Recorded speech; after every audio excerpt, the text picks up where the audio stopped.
welcome to Modelling Misadventures. Now it's an exciting day today because having just finished Thunderbird 3, I'm now going to start on a 3D printed version of Thunderbird 1. Now this model can be found on Thingiverse and the files are free, so it doesn't cost you anything to download them. And there's a beautiful version of this model being made by Paul Harrison in England, so have a look at his channel and you'll see how his turned out.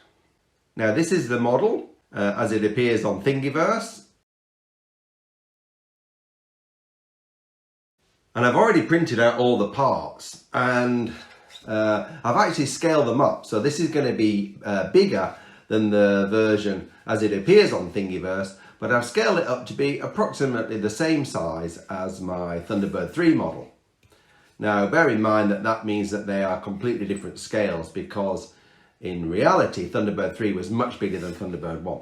So this is going to be quite a big model, and you can see here this is the bottom, and that part goes on top of there like that, and then on top of here we're going to have this part here, and you can see this bit goes on here, and then there's another bit that goes on top, and then we get the little nose section, which is going to be red. Now this model also comes with, the other parts that are needed to finish off the exterior details, and it comes with wings that have a cutout here. Now this comes with parts that you can either have the undercarriage stowed away or extended, but I'm going to try and make it so that I can have them interchangeable, so that I can display the model either in a vertical orientation or in a landing configuration with the wings extended. So this is going to be a great build, and if you look closely at this, the quality of the files and the print is exceptional. This is only going to need a little bit of fine sanding actually before we can prime it and paint it. So I'm really happy with the quality of that print. So the next step is to sand it down all over, spray it with some primer, and then it's ready for painting. Well, I've been doing some sanding of these parts and they're coming out pretty nice. I've glued the top bit on here and I've put the wings in now. These were really difficult to get in. They were very tight. Had to do a little bit of sanding on the little nipples that hold them in, but they're in. Now they do swing out farther than on the real Thunderbird 1. I'm not sure I can do anything about that, but I have discovered a problem with the design of this kit. So on the real Thunderbird 1, the wings tucked in quite nicely, but when I attach it to this part here, you can see that the wings are poking out at the bottom, and they should be more or less flush with this cylindrical part at the bottom. So I'm going to actually have to drill the holes out a bit deeper to get those to sit in flush. So to start with, I tried to drill these holes out a bit deeper and use a bit of filler, but it ended up being a real mess. So instead of that, I redesigned the piece for the 3D printer and made the sockets deeper and reprinted the part. And now the wings will retract fully. And I also had to modify this part here. So now the wings will go fully in when the craft is in a vertical configuration. I've also sanded these down now and got rid of some of the print lines. So these are all pretty smooth, and this is now ready for priming. Now I've started doing some work on the undercarriage. Now with the 3D printed model, they give you two options. You either get some covers like this, which just get glued into the holes in the wing, and that is how the undercarriage would be in its retracted position. And they also give you these parts here, which allow you to fix the undercarriage in an extended position as it would be when it came into land. Now, it would be absolutely impossible for the undercarriage on Thunderbird 1 to actually work because it was too big to fit into the wing. But they didn't worry about that. But what I wanted to do with this model was to have the option of either having the undercarriage extended or retracted. So what I've done in these covers, I've reprinted them with a little hole in here that will take a little magnet. And I've drilled a couple of holes in the wings to put the other half of the magnet. So then these will just fit in to the wing and be removable.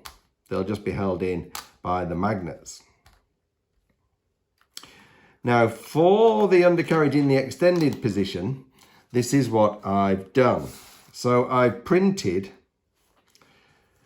again, what looks like the cover, but it's very thin and just thick enough to take the magnet. And I'm going to glue those together and cover them with this little sheet that I've printed like that. And then I'm going to glue these parts here like that. And that will mean that this entire section with the extended undercarriage will be able to be clipped in and out of the slot in the wing and held in by those magnets. Well, that's the theory, so that's what I'm going to try and make. We'll see how it turns out. So these are the parts primed with grey filler primer, and they've come out nice. I'm really happy with them, nice and smooth. And these are now ready to be painted in their actual colours. Now online there's lots of debate and information about the colours of Thunderbird 1. You've got to remember that when Thunderbirds was made, the model makers were basically painting all the models in car paints that were around in the 1960s. And a lot of those paints are no longer available in their exact matches. Sometimes you can have them made up. But in Australia it's actually quite difficult to get hold of them, so I've had to just go with a rough colour match. And for the silver, I'm going to go with this liquid silver car paint. It looks a sort of a silver grey colour, which I think will be a reasonable match. And for the blue, I've got this spray enamel paint, which is called Bermuda Blue, which is going to do the bottom of Thunderbird 1. So I don't know how they're going to turn out. I'm going to give them a go and I'll show you the results later. Well, the parts are painted and these are the silver bits and I'm quite happy with them. There's obviously a bit more work to do on these before they're finished, but they look all right. And this is the blue fuel tank. It's possibly a little bit darker than on the real Thunderbird 1, but I think I can live with that. And next up, it start to work on these other parts. These are some little radiating fins that go on the outside of the rocket motors. We've got the nose cone that sits on the top of the rocket that needs to be sanded and painted. And then we have these fins that go again on the bottom of the rocket by the rocket motors. So I'm going to sand those, prime them, paint them, and then we can start putting the rocket together. I've done a bit more work on these silver parts. The fins painted silver, and there those grills. I've also sanded these down and resprayed them just to give them a nicer top coat. So they're coming on nicely. I've also got the nose cone parts painted red, but I wasn't happy with the blue fuel tank, and I did decide it was too dark, so I've actually resprayed it in this sky blue colour. And again, it's not absolutely right, but I think it's better than what it was. Now we do need to put some pale blue on these parts as well. There's a pale blue line that goes around here. This took an annoying amount of masking. There's also a blue stripe that goes around the edge of these fins, so they needed to be masked. And also the tips of Thunderbird 1's wings had a blue stripe on as well. So they're going to be sprayed blue, and then that's the painting finished, I think. Well, these are all the parts finished and painted. Let's see what it looks like when we put it all together.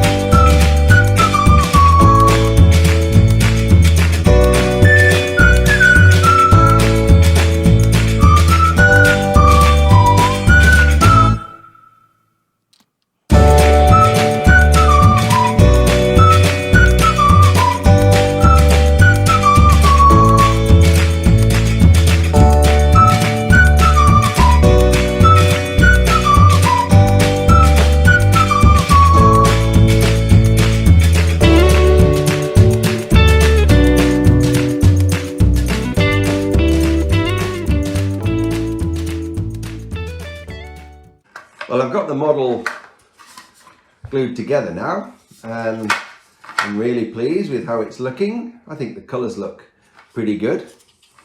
Now the wings are working quite nicely, and you can see those undercarriage covers in there. They're held in by magnets. So really happy with how that looks. Now you can see here, those are the two magnets that I've put in the slot in the wing, and here you can see the magnet on the undercarriage cover, and they just slot in there like that. So that's worked out pretty nicely. And here's how the undercarriage turned out. So this is to be used when the undercarriage is in the extended position, and this will slot into the wing and be held in by those two magnets. So we can put that in there like this, and in it goes. And that is how Thunderbird would look with the undercarriage in the extended position.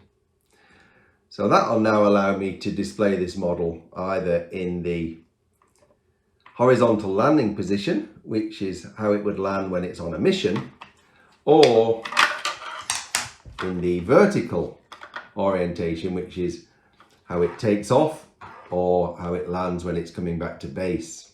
So the next phase of this build is to put some lettering on here, and as I've done before, I'm going to print these out of adhesive vinyl using the Cricut machine.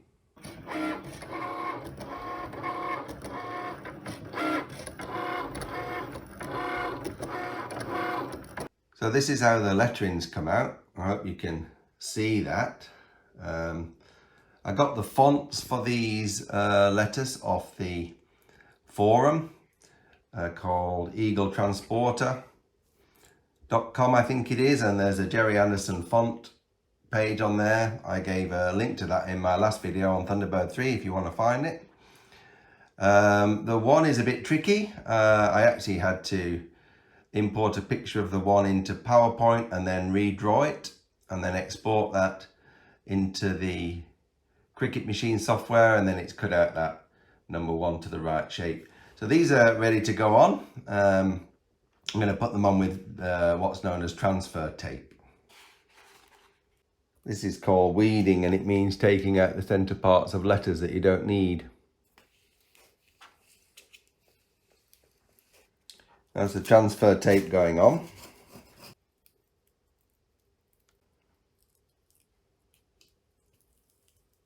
And we've just got to get this on, centered.